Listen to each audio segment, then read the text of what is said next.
It's not always about performance, though. That's the thing with big money. Big money is not always looking for what's going to run the most. They're looking for the most balanced. You know what I mean?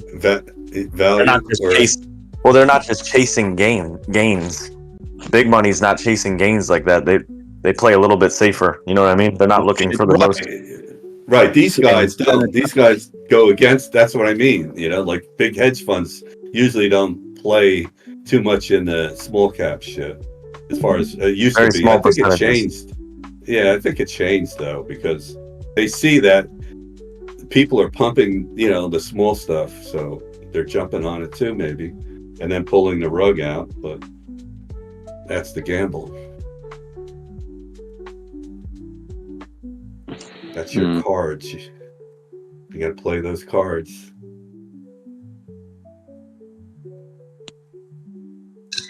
DOGE, I just saw the price of Bitcoin. Let's fucking go, blood. But I'm at dinner, so I'll be back in a little bit.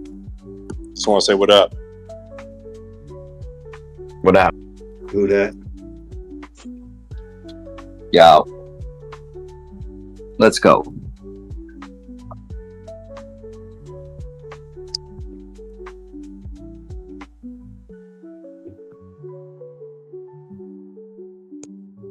If you were my queen and I was your king. Let's listen. Must be like a bull. And that's it for price action till tomorrow. Price will move 0.05% up or down for the next 12 hours. Yeah. I'm just waiting for a new idea by Tame the Ark. Okay, bear market starts next week. Sorry guys, I was a day off or something. He'll come up with a new thumbnail. Yeah, he was like calling 40k Bitcoin again recently. Why don't one of you guys go over there and bring some of them guys here? Because they ain't getting nowhere there. There ain't anybody there. They're all here already. Like, there's literally no one over there talking. How goddamn misleading to a whole group of people that watch you. Like, how misleading that is. It's how confusing. That's so confusing. I always told B when people were leaving the first time, I said, don't worry about it so much, because we're talking on the side. He called me whatever once in a while, but I said, don't worry about it. People are never going to leave you totally, because we're all here and we melded together.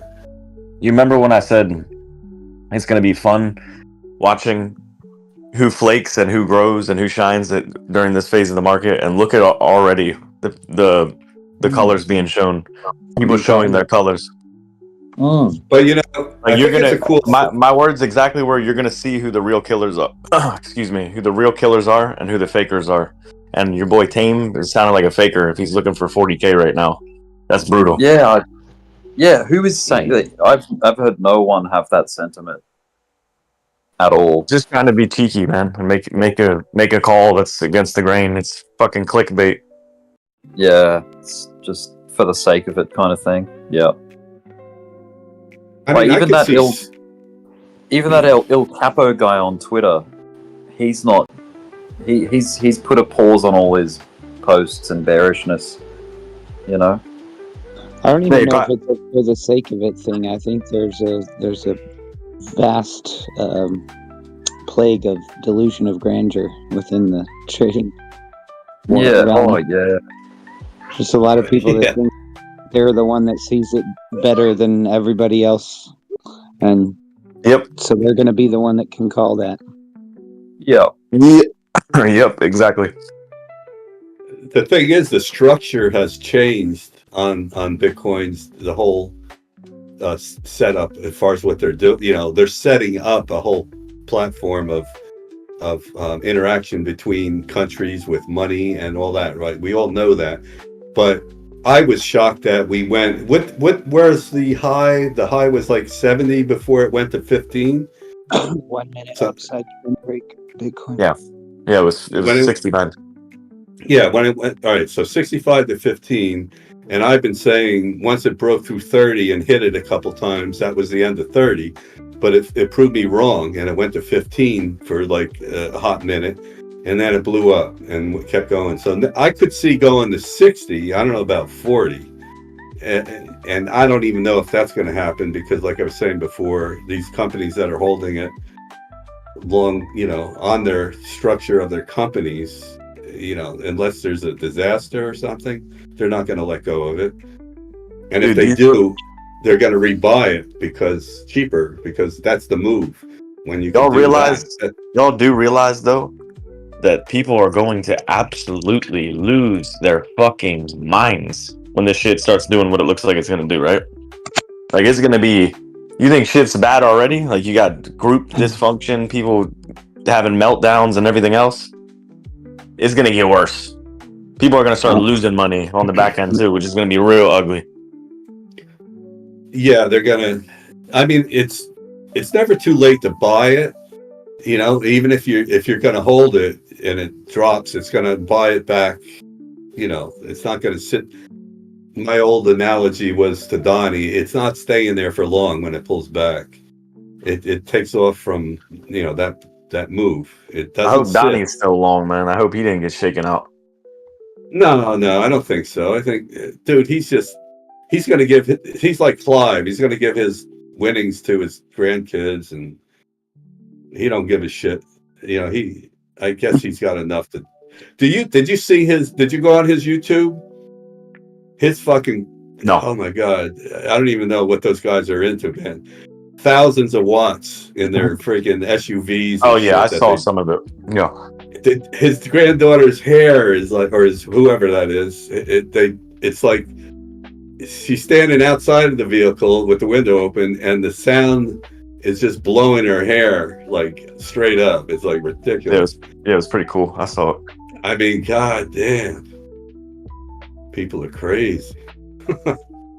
Yeah, he loves that shit, man. It's what makes him happy. I mean, he went away from the market for months, man. I'm pretty sure I don't know if he got out of the market, but he wasn't really participating actively, and he was just chasing his passion, it seems, with the speakers and stuff. It's funny that people pick up on certain things and it becomes their passion, like you just said. It's like, I would never think that he's been like that, like in that shit though. He did that when he was younger. He told me a while ago. Yeah. But he tagged back into it. I'm sure that, I mean, Donnie's an older gentleman, so he's probably trying to live his life more than, you know what I mean? Right. I just think he's kind of losing interest in the market a little bit. He told me after this bull run, he's out for good. So I don't think that I think he kind of lost his love with it a little bit. Well, that's like a couple people have been saying. Once, they make, I forget who it was here, I think, said, oh, if I make $1 million, that's it, I'm out. And I'm like, are you kidding? $1 million ain't shit. Where are you going to buy? If you want a mansion, first of all, taxes are going to be $1 million, right? But you don't have to do that. I don't see what the thing that confuses me is I don't see what makes people want to leave this market. Like, why would you want to leave? Well, first of all, you look at it differently, like me, and I think a lot of us here, we love trading. We love trading the market. It's not all about the money. It's, of course, making money, but I mean, it's an activity that, that actually inspires you, and you're learning what not to do, and, that kind of thing. So it is. Why would you ever leave, though, is my point, because there's so much opportunity. It must be because it may be really difficult on people. You know what I mean? Yeah, they have. And I get that. Some people have 9-to-5 jobs and that kind of thing, but I managed to do both while I was, working, and I always had my eye on stocks and everything, because I saw real estate. My father was big on real estate and whatever, and then that whole scenario, There's no better option for growth than using the market, whether it's the stock market or any risk on like crypto. There's just no.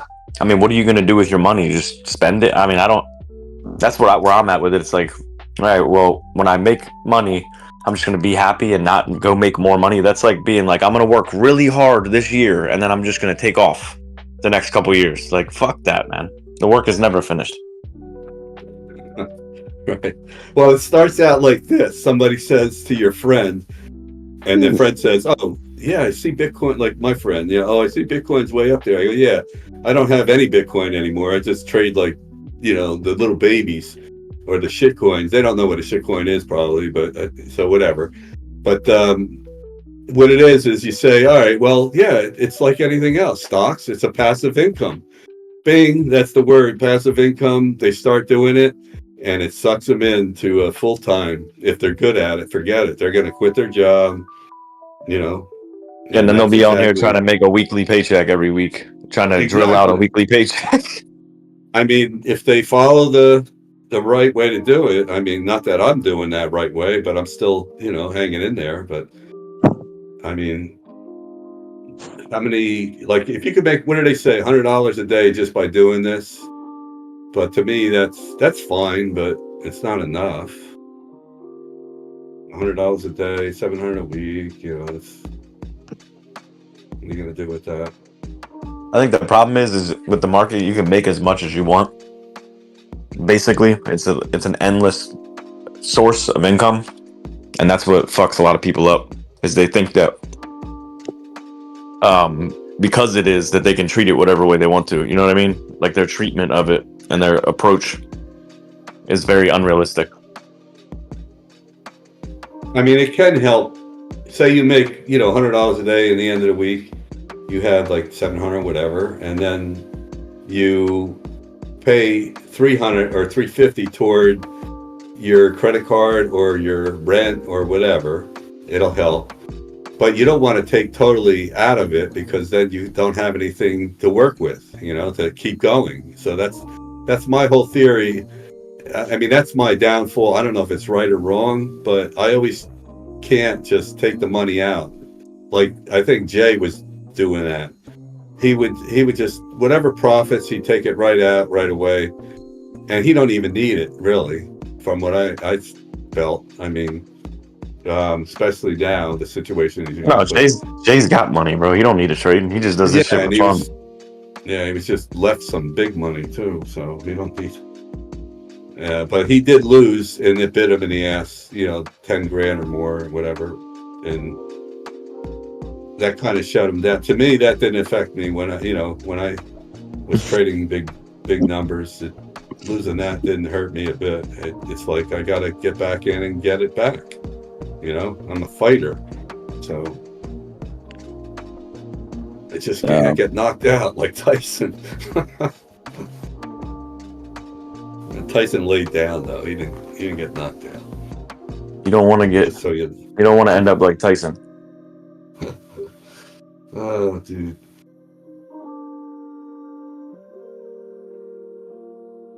How many? Gotta Google. How many kids does he have? Any that he actually pays?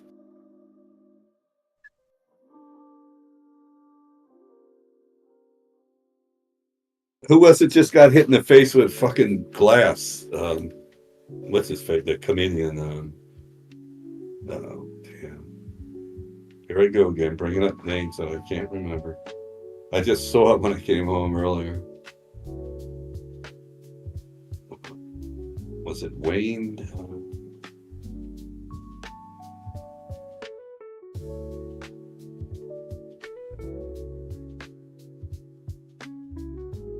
One thing about the internet. Oh, Jamie Foxx. He had to go and get stitches on his face after glass was thrown at him during his birthday, I guess it was. Birthday dinner, yeah. Beverly Hills.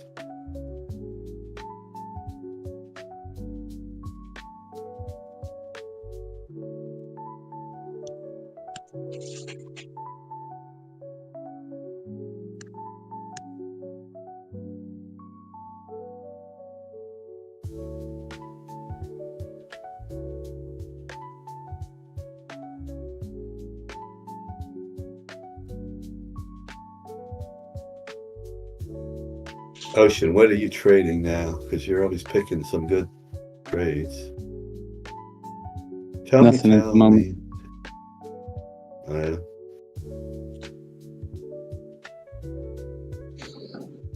Yep.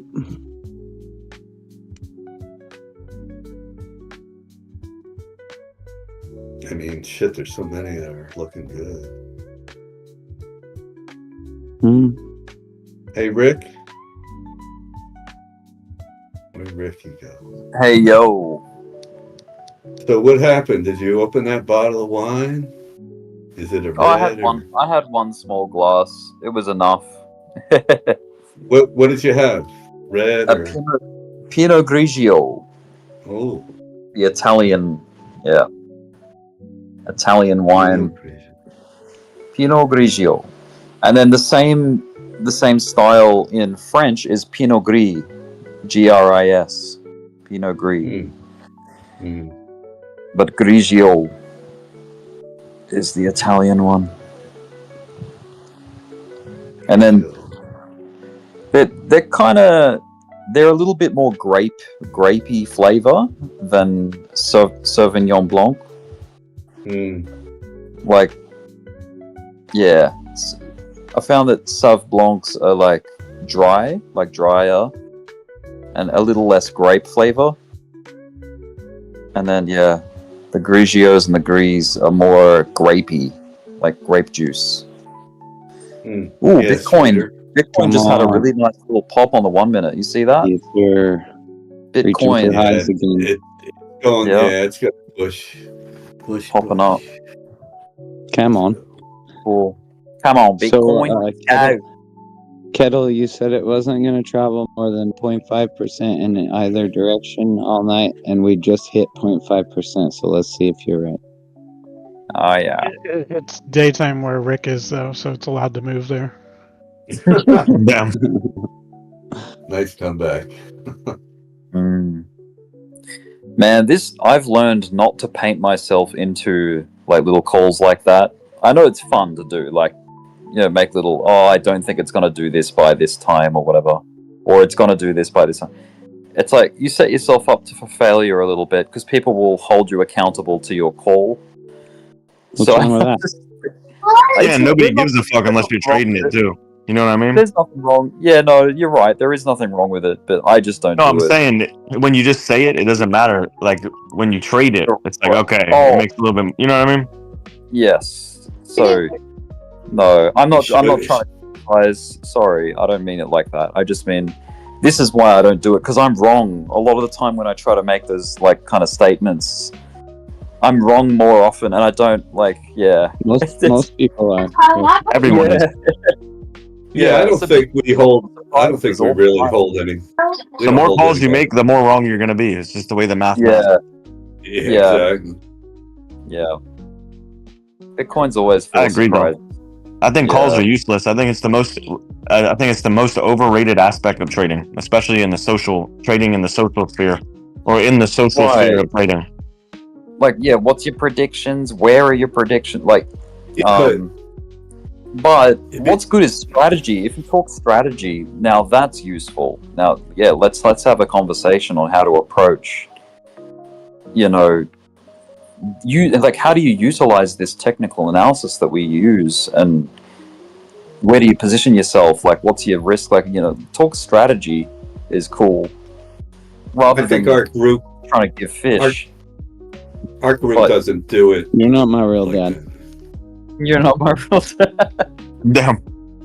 I think it's tame that kind of like sets it in stone, and that's why people hold them to. They believe that it's going to do that. The ones that are gullible enough, like over here, first of all, I get a pass on that because nobody listens to me anyhow. No matter what what I put out there, I just go by volume profile shit, which I don't know what it is. Does it. What it is a way to lure new people in that are gullible, because the only people that are coming into a group looking for trade signals are very gullible new people to trading, and that's what he's got going on over there with this little pay to play thing. So it's smart by him. I understand the nuance, the distinction between just having like fun little calls, like I don't think it, just little bets here and there, but. Yeah, if you're putting out more serious like opinion and like advice, it's like, that's dangerous, mate. For sure. Well, and at the know. start of a bull cycle and during the bull cycle, it's fun to kind of guess like how high is Bitcoin going to go? Is fun. Is it going to be 150 or 350 or a million? But saying next stop is 40,000 tells me you're not paying attention to where we are in the cycle at all, and therefore I'm not listening to any of your further advice because you're so disconnected. Damn. And I do get in on the fun too. Like I made my little prediction in Static's channel. He set up a channel where you could put your little price predictions for the top, and I said 210, I think, K for Bitcoin this cycle, something like that. And yeah, it's all fun. Like I could be totally wrong. Who knows? Yeah, testing highs 105, 130. Yeah, let's go Bitcoin. Yeah, and if Bitcoin goes to exactly your prediction, I'm not like considering you the oracle from that point out. He's not no jolt. It's like, oh, you got lucky. That was a lucky guess, kind of thing. Because wasn't Jolt wrong? Bees. Well, yeah, everybody was. There shouldn't be anybody that's champion like that at all in any of these groups. It's bullshit. I know, but it was ridiculous when. You know how I know it's I couldn't handle it. Even like decades of experience under the belt, like Clive, right? He's not out here telling us what's going to happen, and then it coming true. So that's testament to that. Like, and no, he's actually doing the opposite, which is hilarious. The professionals get it wrong too, like the people that come on to CNBC and talk. Yeah. Clive's such a good guy. He'll tell you exactly what's not going to happen, but he'll promise you that it will. Yeah. I mean, how many people do you think watch Jim Cramer Mad Money and actually pay? When Trump just went and rang the NASDAQ bell, did you see him up there giving Jim Cramer shit? It was so funny. Oh my god, was that funny? He's an idiot. I mean, I used to watch him a little bit years ago, and then people call in and all that shit, and I'm like, what the hell is this? And then it just everybody he just it's for the dumb money, man. Yeah, he was making bad calls on purpose. I don't know if he's doing it on purpose or whatever. The inverse Kramer is like isn't that an ETF or something? Well, there's some kind of like yeah. There's a coin too. I think there's a coin too.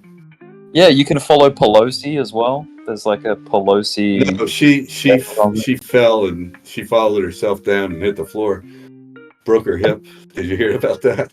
No, yeah, that's no good. She had to go to the hospital. Yeah, she's out in I think in Europe somewhere. Over in Europe, right? She can still trade from a hospital bed. She can get her tip off so insider trading calls. Yeah, man. I heard that on my way out this morning. I'm like, yeah, nice move. Thank you. All night for this. We're about to test this week's all-time high against last week's. Oh yeah. This could be a really nice week. Like, come on, let's go. Just fucking give us a big solid week. Let's start the Santa rally. Yeah, the Santa rally. Hell yeah. Nice job, Expectus. Nice. Yeah, good all-time trade. high on my chart. Yep. Price discovery again. Ding, ding, ding. Let's go. That was a nice rewind. See how it came back to almost test the breakout point on Bitcoin. It came so close to, like, checking that all-time high again. Yeah, it's printing on the volume profile. There's nothing above us. It's printing green more than red, which means there's more buys coming in. Mm-hmm. So we're in uncharted territory here. Nice. I can't. Well, let me look on a weekly. See, just see where if there's nothing. There's nothing. We're in the parabolic, like I printed. Check the liquidity heat map as well. I bet you there's like a whole bunch of long liquidity that has just added in.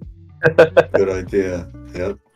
It wouldn't Where people are surprise me. coming in. Exact. No, Yeah. that's excellent because they're What happened? like they're going to try to catch it up at higher areas and short it. Like 105 is a fail. So now what's the next number? 110, 115, who knows? Kettle, nice job. Yeah. Damn. 107 area or something.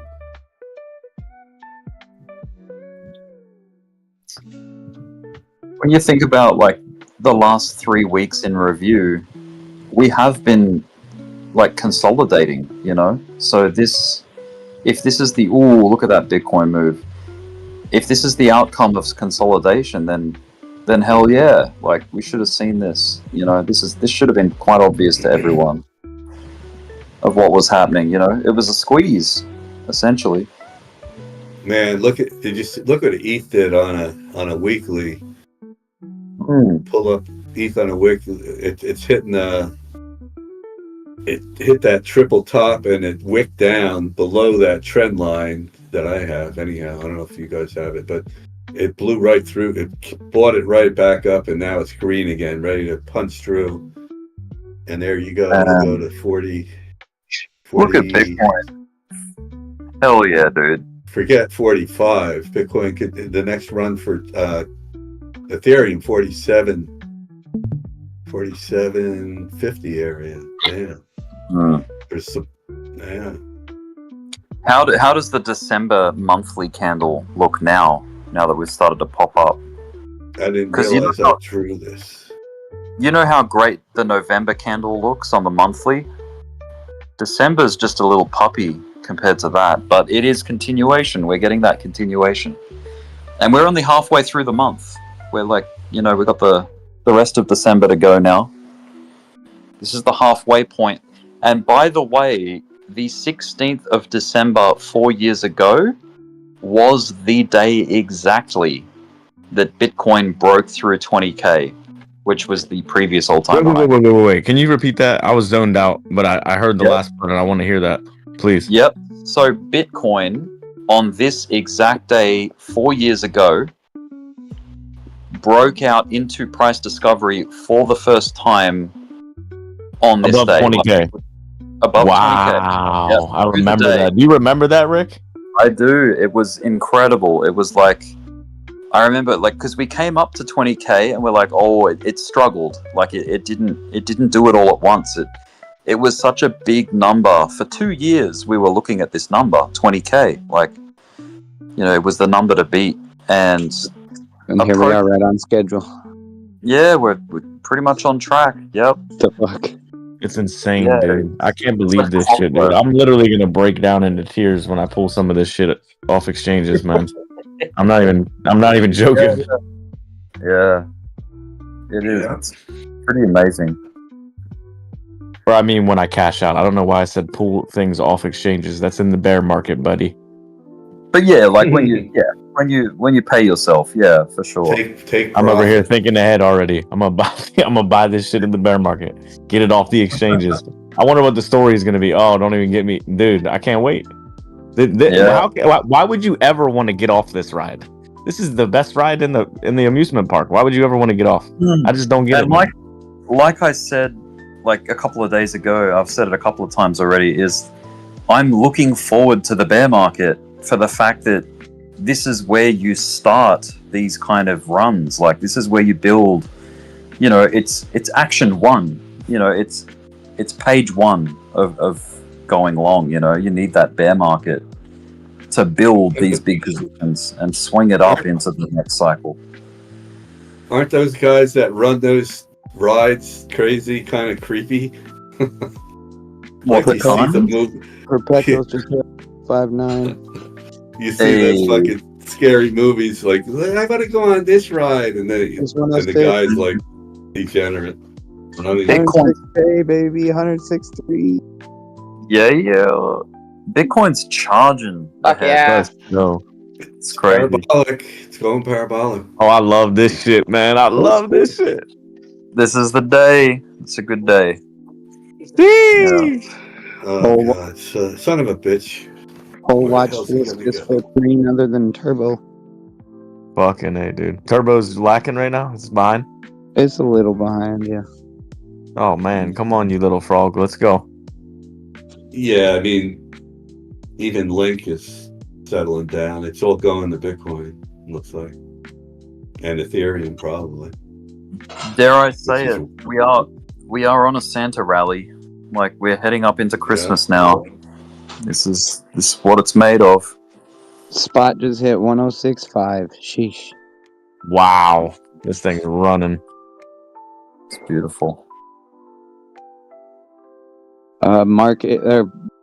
Futures market and spot market are starting to even out. Spot was well above it. Now they both just hit 106.5 in the round.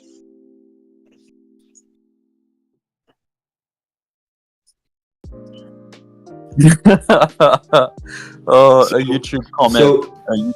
YouTube comment. Ricky Ricardo Crypto. He says soon Bitcoin will dump to $200,000, and then it's time to degen into naked. Here we go. Let's go. Not financial advice. Class is dismissed. What a Crazy. comment. I think when people are calling for big pullbacks, you and I should start referring to our up calls as dumps. Like, yeah, I think it's going to dump to at least 150 next. Fucking A. It's dumping all the way up. Yeah, let's reverse dump. Dump it up. You got to dump it up. It's gonna be wild though when these people that are fighting the trend a little bit here, which is natural. You're gonna have people that just don't believe it when they flip. I don't think there's many of those people right now, though. To be fair, I mean they're thinning more and more. That's for sure. They're just showing that they weren't watching in 2020 when Bitcoin did exactly what's happening right now. Yeah, I think that's a great point. They have no reference. They're proving that they came in at the top and they don't have the experience of this phase. Yeah, they're proving their tenure. They're learning. Their friends that are. It's their friends telling them, "Oh man, you should short it. It's too high." It's the PTSD, man, of coming in at the tops. I know the vibe.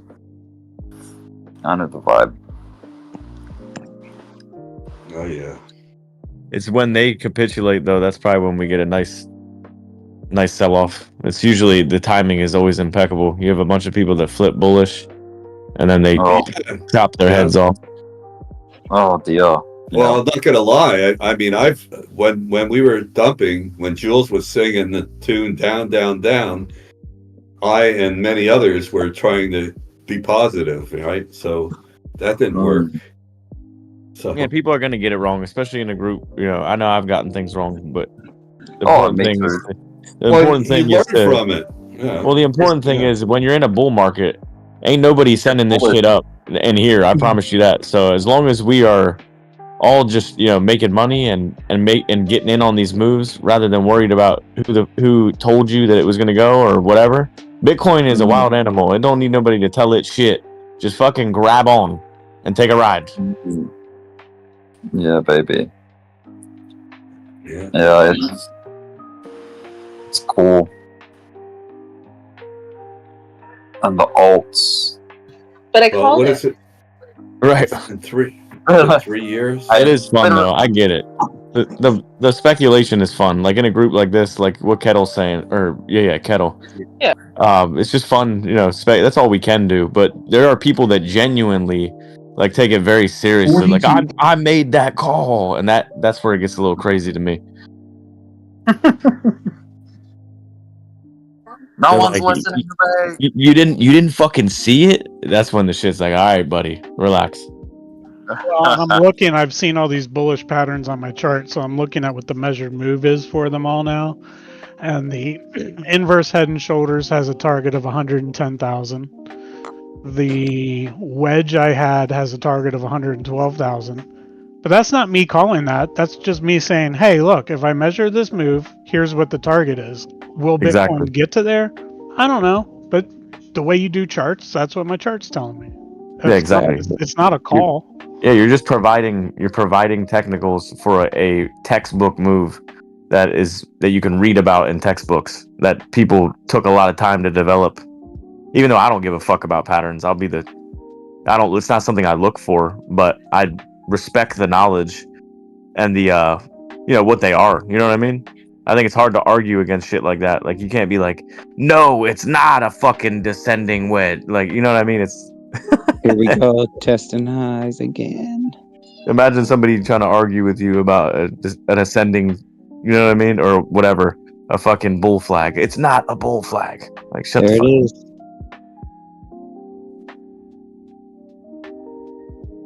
I love it though, man. I just like the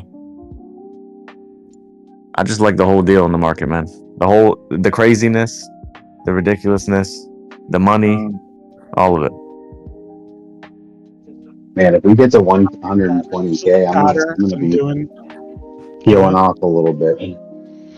Yeah, I don't blame you. I don't blame you. Yeah, I don't blame you. Yeah, and I love spotting patterns and doing the measured move and then see if it actually plays out or not, and get an idea of how often they do versus don't. Like, it's just kind of playing with statistics. It's fun.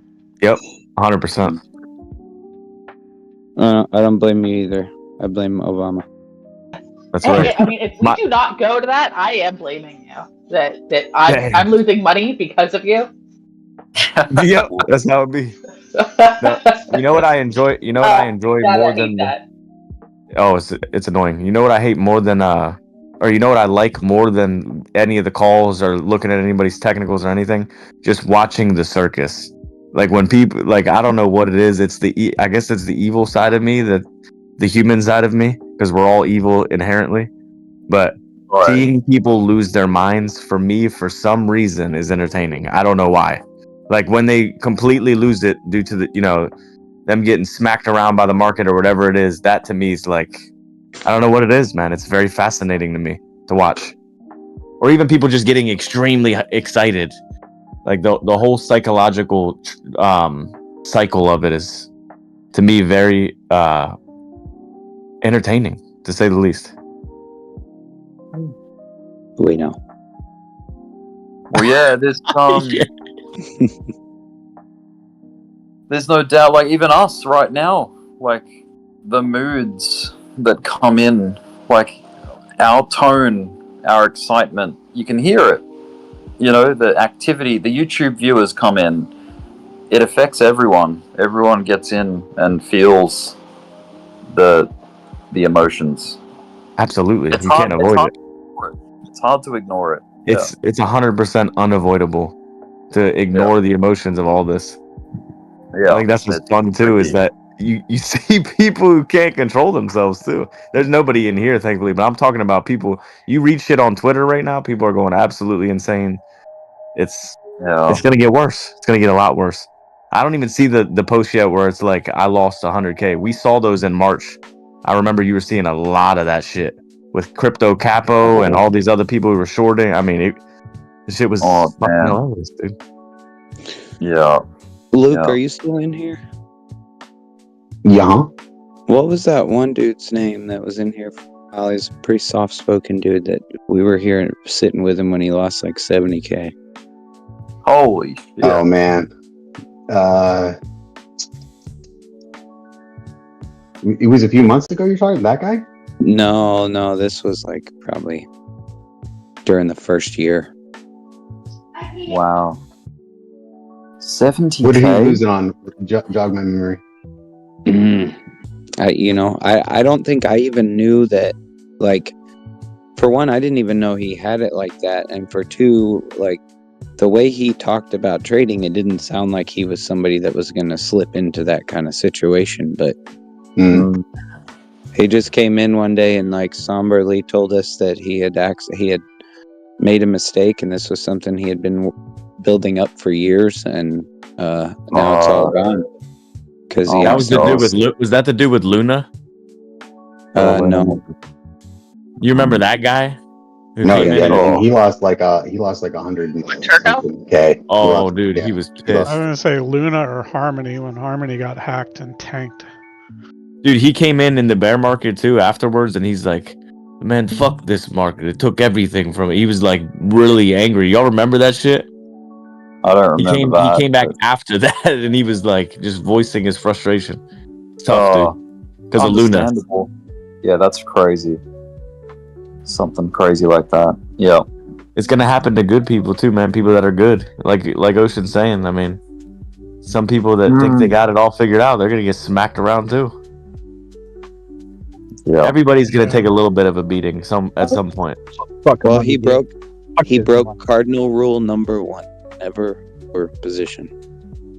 Right. Yeah. All in on something. Like all the eggs in one basket.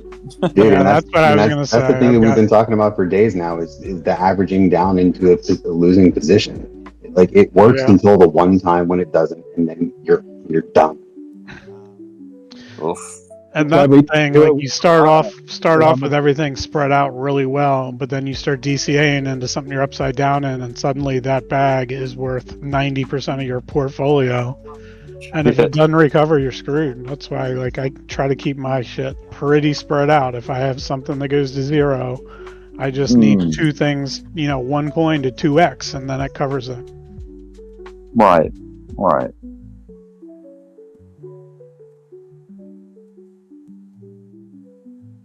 It's hard to get everything right in a bull market too. I remember you had a few people have said it in here. It's like it's easy to make money in a bull market, but I don't think it's that easy, man. I mean, I think it's easy to make. It doesn't tell the whole story. It's easy to make money. It's 10 times harder to keep the money, and it's at least twice as easy to lose money.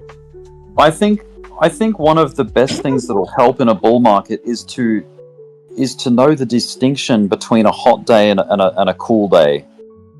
Because if you're trying to come in like it's a hot day when it's not, it's just that's when you get stopped out or you get liquidated or you know what I mean. Like it's just the activity's not there. Yes, it's a bull market, but it's not the day for that kind of activity.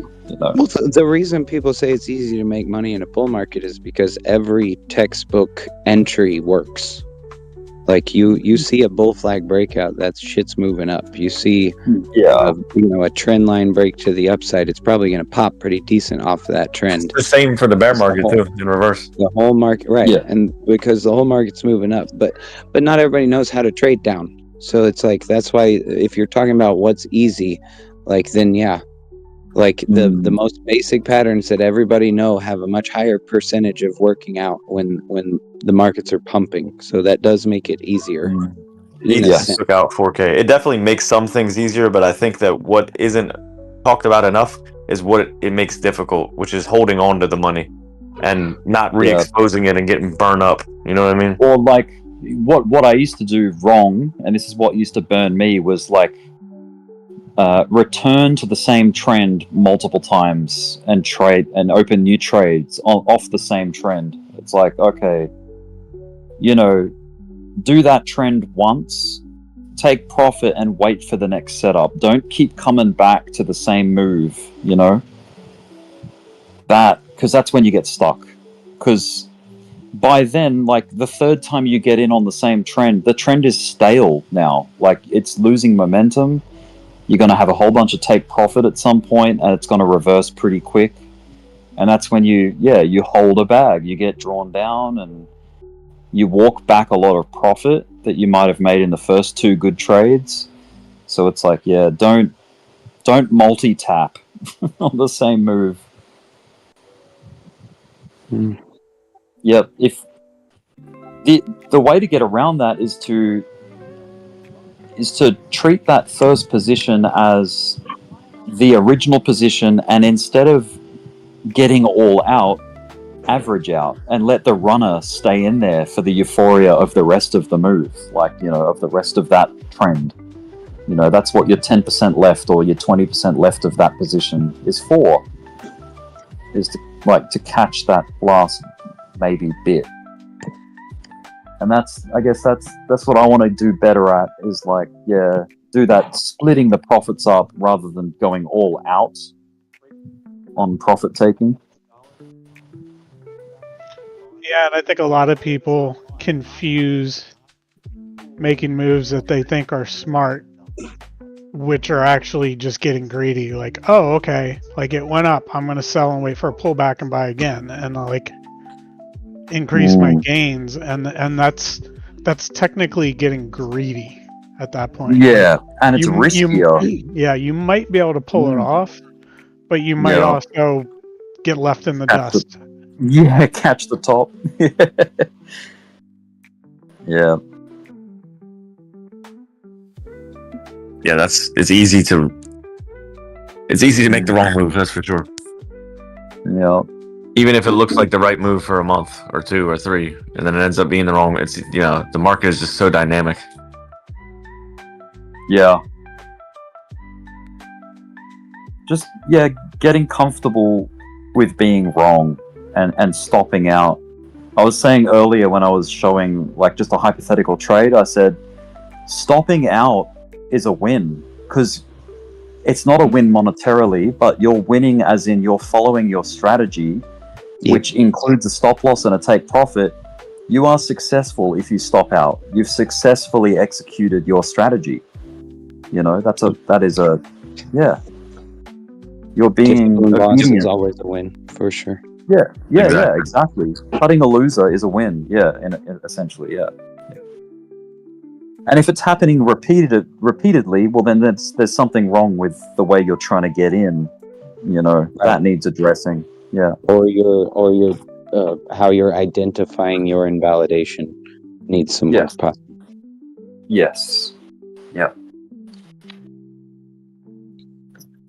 Totally. Probably both.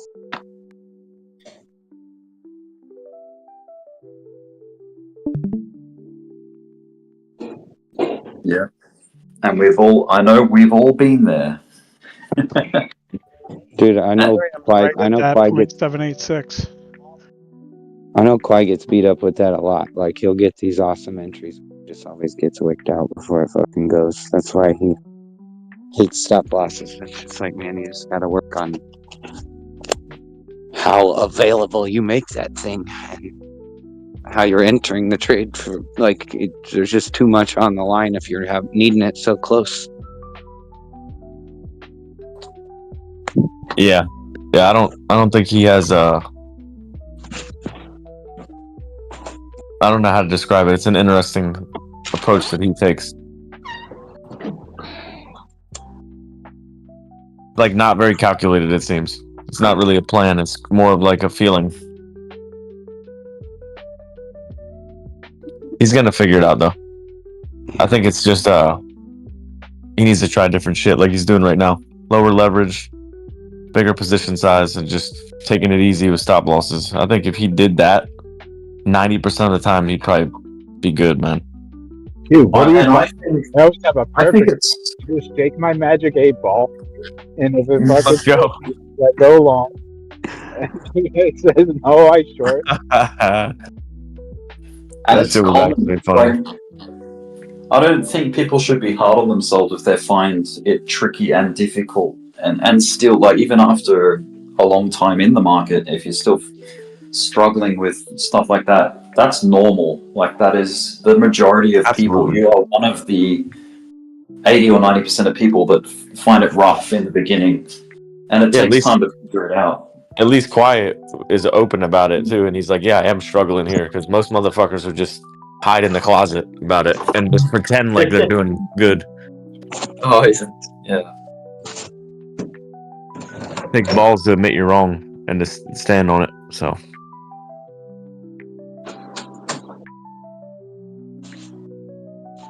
Yeah, it just doesn't help my wallet at all. It's alright. That comes later. I've been watching videos about people that lost like hell of fucking money and kept trading, and now they're like killing it. And now they're good. Yeah, sweet. Everybody I know that's not everybody, but a lot of the guys that I've watched, like technicals, whether they're YouTube or Twitter or whatever, they always talk about how they lost a bunch of money first. Most of them. It's a very common thing to lose money, or at least to walk money back. You know what I mean? To like be up $1 million and walk back, 700,000 or whatever it is. There's always a story of where they hit a wall, where they had to climb a hill, whether it was being negative in P&L or making the money back that you made and you lost or whatever. You know what I mean? There's always a story like that. Always amongst the successful. It's never just a smooth fucking linear lineup where they just start out with 100 grand and end up at 10 million with no bumps. Yeah, well, I've got a ton of money to make back now, but I can't even do it because I got to get past the point where I'm waking up not having fucking anxiety attacks and shit anymore. Yeah. And damn. Now I got to. So I'm kind of psyched because, guys, I was just at the store and I met this girl, dude, and fucking asked her out, and she gave me her number. She seemed really into me, and she is super duper fucking hot. Like, she is like gorgeous. The only problem is I got fucking licked the other day, and now I don't have any goddamn money. So I'm gonna take her out. Yeah. Just don't go all in, you feel me? It's just an American. This is why people laugh at us. just don't over position, you feel me? Damn. Use your stop loss. So like take it to Olive Garden. There you go. Go for ain't nothing wrong with Olive Garden. Shit. You can make it. If she's worth anything, you can do it all for free. And dude, that if first Olive Garden, couple of dates, you don't if Olive Garden charts. If Olive Garden ain't good enough for her, then she ain't shit anyway. Take it to Macca's. Fuck, these women think they're gonna go to a 5-star meal their first date. Like, the fuck? You gotta earn that. You going to Olive Garden first. You know what's cool is that I'm wearing just fucking regular ass pajama pants and a zip up hoodie and look like shit. And I still was like, nah, fuck that. She smiled at me. I'm gonna go ask her out. And I did. She was like mad into me. She was like, she really liked my eyes and stuff. Oh shit! All right, nice, man. And she's from the city that I got clean in. She liked the eyes. We're getting somewhere. Let's go. Wait, she liked the way you look, dude? I know, right? Crazy. I'm just kidding. Yeah, dude. She could see your hog through your pajamas. No, but she knew. She was like, yeah. She's like, yeah, maybe that too. But she wasn't looking at my hog when she smiled at me though. But yeah, she was like, I've seen your eyes. She was like, that's pretty rare, like to have green eyes. She's like, only like less than 2% of the population have that. Like, yeah. She's like, I don't. She's like, I've been hoping I was gonna meet somebody with green eyes. I was like, well, now you have. You're welcome. You're welcome. Maybe. You fucked it up. She's gonna fuck you now. I can tell. Maybe the universe is throwing you a bone, man. As in, like, it felt bad for liquidating you, so it's like, oh, here you go. Like, I've been wanting to meet a green-eyed man. And I've always like I'm sure y'all know, I've always like really like disliked Christmas. Maybe this is some sort of Christmas miracle. Maybe you'll start liking Christmas now. There you go. Yeah. There's a reason to get jolly on Christmas. I don't know. I'm gonna have to figure something out, dude. I'm gonna have to fucking like whore myself out on the corner again or something because I need money. Haven't you got some spot? Yeah, I've got spot. Yeah. Could shave off a couple $100. Whatever it costs to you to go on a date or two. Yeah, how do I explain to her, like, hey, listen, I'm fucking dirt poor, but I'm gonna be rich someday. And, like, here's why. I've got this Once my Dogecoin pumps, don't worry, babe. I got you. Yeah, I already sold most It's of my like, Dogecoin. listen, I want to take you on a date really bad right now. But if I pull out of this shit, this date is going to cost me like 3K like 2 years from now. I be like, look, can't do it. Look, babe, there's this thing called BFUD, and just hear me out. She'd be like, what? BFUD? Dude, maybe BFUD will pay for my date. Maybe. I can't see it. If it rips. Dude, I could probably sell just a little bit, and it won't hurt it. Just a little bit. Just a tip. Hey, yo. Yeah. No, I'll figure something else out. I'll sell something else. There's got to be something in my portfolio that's green that I don't care about.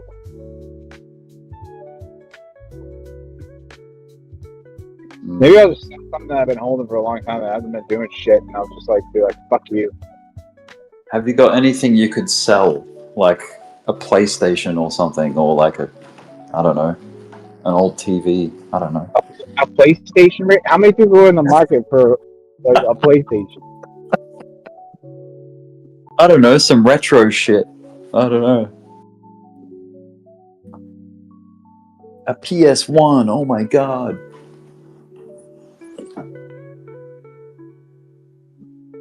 Man, I've got all... I haven't parted with any of my PlayStation stuff. I've still got my PS1 with all the PS1 games. I've got all of them except for the PS5. I've got every console with a bunch of games for each. And it's all just sitting in a box. It's all just sitting there. Christmas time, just take her to some outdoor Christmas festival light thing that's free 99. Yeah, go for a walk through the city or something. I don't know. Do something for free.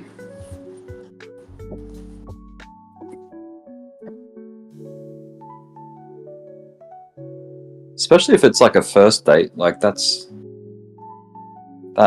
keeps the expectations, like, you know, the obligation low. Like it's just a chill thing, you know. Dude, should I tell her that I trade crypto, or should I just not even mention it? Well, she might ask you what you do, so yeah, that's a pretty common thing to come up on a first date. So, what do you do with yourself? Like, what do you do? Are you curious about what she does? Because then I'm sure she'd be curious about what you do. Best case scenario is she trades crypto too. Hey, you never know. She might be in the exact same boat as you, dude. Yeah, that'd be funny as hell. Oh my god, me too. You know what I mean? Stay at home and watch charts and save money. Honestly, you want to go on a TradingView date with me? There's candles.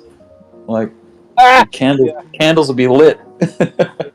TradingView. A TradingView date. What caught her attention was the look in your eyes of, I don't have enough Dogecoins.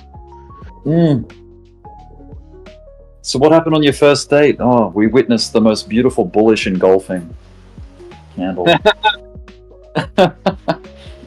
Dude, and she was wearing these light brown tight leather pants and shit. And I just think when I first seen her, I saw her from behind. I was like, oh, who's that? And then I wasn't sure if she was I couldn't tell from behind if she was older or something, or whatever. And I fucking I went in the same aisle as her, and she turned around. I was like, damn. And then as I was walking through the aisle, she smiled at me, we sort of looked at each other and caught eyes, and she smiled at me and waved at me and said hi, and I was like, whoa, well, maybe she's fucking into me or something. Maybe she can tip you some of that pussy coin. Yeah, or some of the real thing. That'd be nice. All right, YouTube, thanks for tuning in. I'm going to wrap this stream up, and I'll catch you in the next one. Hopefully it's soon. Hopefully there's something exciting to talk about and look at soon. All right, cheers.